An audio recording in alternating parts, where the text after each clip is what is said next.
Pessoal, é o seguinte, hoje saiu o edital de juiz federal do TRF da terceira região, são 107 vagas. Eu já vinha dizendo que esse ano tem sido especialmente surpreendente, positivamente, para quem presta concurso público. Nós já tínhamos feito essa previsão no fim de 2017, dizendo que 2018 seria o ano das oportunidades, mas mesmo para nós, por mais otimista que estivéssemos naquele momento, o ano também tem sido surpreendente. Pra você ter uma noção, hoje saiu delegado do Estado do Piauí e agora também juiz federal do Tribunal Regional Federal da terceira região. A gente começa a análise deste edital, preste atenção, o número de vagas é expressivo. Não é e não será o número de vagas um fator impeditivo para que você tome posse no cargo de juiz federal. Não é e não será o número de vagas um fator impeditivo para que você assuma o cargo de juiz federal substituto. Preste atenção aqui no que nós começamos a falar e a analisar. Ao fundo, o TRF da terceira região, que pode ser provavelmente a sua próxima casa. Nós já tivemos diversos alunos que hoje são juízes federais. Eu gosto de citar especialmente a Alessandra Baldini, que foi nossa aluna no começo do CPIURES, que era foi Miss do Distrito Federal e que hoje é juíza federal TRF da primeira região, pessoa que eu gosto, da qual eu gosto demais. Bom, vamos lá. Item 1.2 do edital. Os candidatos nomeados juízes federais substitutos estarão sujeitos à designação por exercício e substituição em quaisquer das varas federais, juizados especiais federais, das seções judiciárias dos estados de São Paulo e Mato Grosso do Sul. Engloba os estados de São Paulo e de Mato Grosso do Sul, se você não sabe. São 107 vagas, 5 para pessoas com deficiência, 21 aos negros que se autodeclararem pretos ou pardos. Mas ainda que você retire estas 26 vagas, você terá 81 vagas, portanto, destinadas à ampla concorrência. É muita vaga mesmo. Quais são os requisitos para ingresso no cargo? Aprovação no concurso, obviamente, exercício dos direitos civis e políticos, ter nacionalidade brasileira ou portuguesa, amparado pelo Estatuto da Igualdade, estar em dia com as obrigações eleitorais e, no caso de candidatos sexo feminino, com as obrigações militares, ser bacharel em direito há pelo menos 3 anos com o diploma registrado na forma da lei e ter, na ocasião da inscrição definitiva, 3 anos de atividade jurídica exercida após a obtenção do grau de bacharelado em direito, de bacharel em direito. O sujeito já tem que ter 3 anos como bacharel em direito e já tem que estar exercendo há 3 anos a atividade privativa de bacharel em direito ou que exija preponderantemente esse conhecimento. É preciso ainda ter aptidão física e mental para o exercício das atribuições do cargo, ter comprovados na investigação bons antecedentes morais, bons antecedentes sociais, saúde física, mental, características psicológicas adequadas ao cargo, apresentar declaração pública de bens, prestar compromisso de desempenhar com retidão as funções do cargo, cumprindo a Constituição e as leis, não registrar antecedentes criminais e cumprir as determinações desse edital. Essas são as disposições gerais, muito provavelmente você cumpre todas elas. Em relação à inscrição preliminar, a prova feita pelo TRF da terceira região, o candidato deve preencher o requerimento de inscrição preliminar, disponível no endereço eletrônico que o edital traz, a partir de 9 de abril de 2018 até as 18 horas do dia 8 de maio. Quer dizer, você tem 1 mês para se inscrever nesse concurso. Tem que lançar corretamente os dados ali solicitados e depois confirmar esses dados. Quando você confirma esses dados, você ganha um presente, que é, após o envio dos dados, do formulário de requerimento de inscrição preliminar, vai ser gerada automaticamente uma página de confirmação com um link direcionado para a guia de recolhimento da União. Você vai ganhar uma guia de recolhimento para você pagar no valor de R$200. O valor é um valor razoável, considerando os concursos públicos em geral. Então, para a magistratura, então R$200 é o valor da inscrição. E aí você tem que pagar e tem que ter esse comprovante de pagamento, que é o seu comprovante realmente. Você precisa guardar esse comprovante, que é aquilo que atesta que você pagou a guia de recolhimento. Mas vamos às provas. O concurso tem a seguinte previsão. Até as provas de sentença, nós temos datas. Para a prova oral, não temos datas. Mas veja você que o edital traz uma peculiaridade importante, que é a seguinte. A prova objetiva é no dia 10 de junho.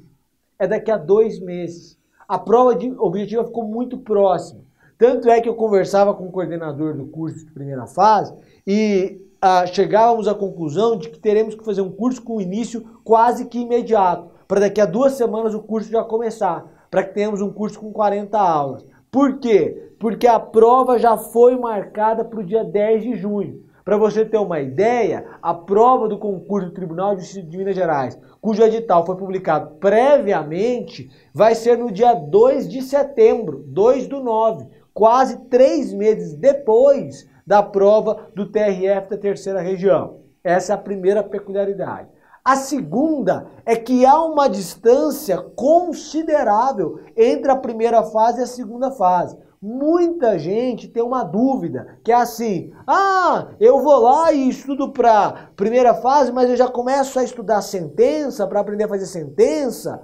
Nesse caso, mais do que nunca, não precisa fazer isso. Por quê? Porque você faz a prova no dia 10 de junho, alguns dias depois você já saiu o gabarito, você já sabe como se saiu, se terá chance ou não de ser aprovado, e tendo chance, quer dizer, acho que eu estou na segunda fase, você terá 4 meses para aprender a sentenciar. É tempo mais do que suficiente para você aprender a redigir uma sentença tanto penal quanto civil. Prova discursiva dia 12 de outubro, Dia das Crianças, 13 de outubro a prática de prova de sentença civil e dia 14 de outubro, no domingo, a de sentença criminal. A data das provas orais vai ser definida posteriormente, diz o edital. Mas vamos nos concentrar na prova de primeira fase. Preste atenção na prova de primeira fase. Da prova objetiva seletiva. A prova objetiva seletiva terá uma duração de 5 horas, será composta de 100 questões distribuídas em 3 blocos. A gente já vai ver os blocos. Bloco 1 e 2 com 35 questões e o bloco 3 com 30 questões. Bloco 1 tem 35 questões, bloco 2 tem 35 questões, bloco 3 tem 30 questões. As questões objetivas serão agrupadas por disciplinas nos respectivos blocos e a gente vai ver. Agora veja você, preste atenção. Se a questão for elaborada sob a forma de exame prévio de proposições corretas ou incorretas, constará de cada uma das alternativas de resposta expressa referência em algarismos romanos. Quer dizer, vai ser A, B, C, D, E. Se for para falar quais são corretas, a gente vai colocar em algarismos romanos e depois vem e diz: a letra A, as alternativas 1 e 2 estão corretas. Letra B, 2 e 3 estão corretas. Letra C, 1, 2 e 3 estão corretas. Letra E, apenas a 3 está correta. E por aí vai. 30. Essa número 30 é para te tranquilizar. Está lá no regulamento do concurso. As questões da prova objetiva serão formuladas de modo que necessariamente a resposta reflita a posição doutrinária dominante ou a jurisprudência pacificada dos tribunais superiores. As pessoas têm muito medo de se cobrar uma posição do examinador, se cobrar um precedente isolado. Aqui o regulamento deixa claro. É posição doutrinária dominante ou jurisprudência pacífica de tribunal superior, ou seja, nem é do TRE da terceira região, de tribunal superior.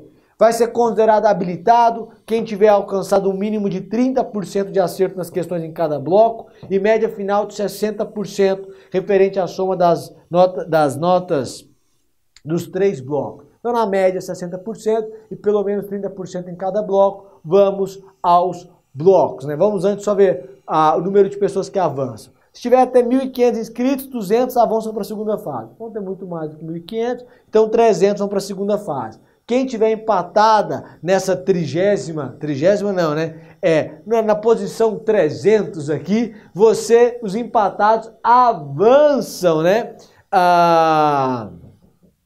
Para a segunda fase. Porque o parágrafo 1º diz: todos os candidatos empatados na última posição serão admitidos às provas escritas, mesmo que ultrapassem os limites dos incisos 1 e 2. E aí vem as matérias que são cobradas na primeira fase. Constitucional, administrativo, penal, processo penal, civil, processo civil, previdenciário, financeiro, tributário, ambiental, internacional, público e privado, empresarial, econômico e de proteção ao consumidor. Basicamente, as pessoas enfrentam uma maior dificuldade em previdenciário, em internacional, público e privado e em econômico. Financeiro é muito simples. Internacional é previdenciário e econômico, são matérias pequenas, relativamente pequenas, e internacional, público e privado tem que estudar, mas estudando você vai conseguir dominar para a prova. Como é que ficou a divisão por bloco? Bloco 1, constitucional, previdenciário, penal, processo penal, econômico e consumidor. Neste bloco aqui, nós temos 35 questões, mas veja você que temos constitucional, penal e processo penal, que são matérias grandes, já cobradas dentro dessas 35. E aí a gente tem previdenciário, econômico e consumidor. Então, acaba que essas matérias que você tem maior dificuldade podem ter um menor peso na prova. Bloco 2, 35 questões. Civil, processo civil, empresarial, financeiro e tributário. Esse é um bloco relativamente tranquilo. E o bloco 3 também, administrativo, ambiental e internacional, público e privado. 30 questões aqui. Então, há uma cobrança significativa de direito ambiental. Tudo bem? Tudo bem. Bom, para você ter uma ideia, eu observei a prova do TRF da terceira região, a última prova, e eu trouxe para você uma questão, nós temos feito isso nas nossas análises, para que você já possa ir se familiarizando com a forma de cobrança que a banca examinadora faz, ou que o tribunal adota, como é que é a prova dele. Não é uma prova simples, há uma cobrança de entendimento doutrinário. E há a cobrança significativa do entendimento dos tribunais superiores. Preste atenção, por exemplo, nessa questão que eu destaquei para você, que trata da responsabilidade penal da pessoa jurídica, tá? Questão 23 da última prova, responsabilidade penal da pessoa jurídica, e vamos lá. Relativamente à responsabilidade penal da pessoa jurídica, é possível afirmar que é cabível quando praticados crimes ambientais e crimes contrários à administração pública. É cabível quando praticados crimes ambientais. A doutrina que defende que é possível para crimes contra a ordem econômica em razão da autorização do artigo 173, parágrafo 5º da Constituição. Mas não se fala em crimes contrários à administração pública, responsabilização penal da pessoa jurídica. Então, letra A está errada. B. É inconstitucional a responsabilidade penal da pessoa jurídica. Não precisa nem ler mais. Isso já está pacificado pelo STJ, pelo Supremo, de que é constitucional. Inclusive, que é a previsão no artigo 225, parágrafo 3º da Constituição. Letra C. A responsabilização penal da pessoa jurídica independe da responsabilização das pessoas físicas envolvidas, conforme decidiu o Supremo ao julgar o RE do Paraná de relatoria da ministra Rosa Weber.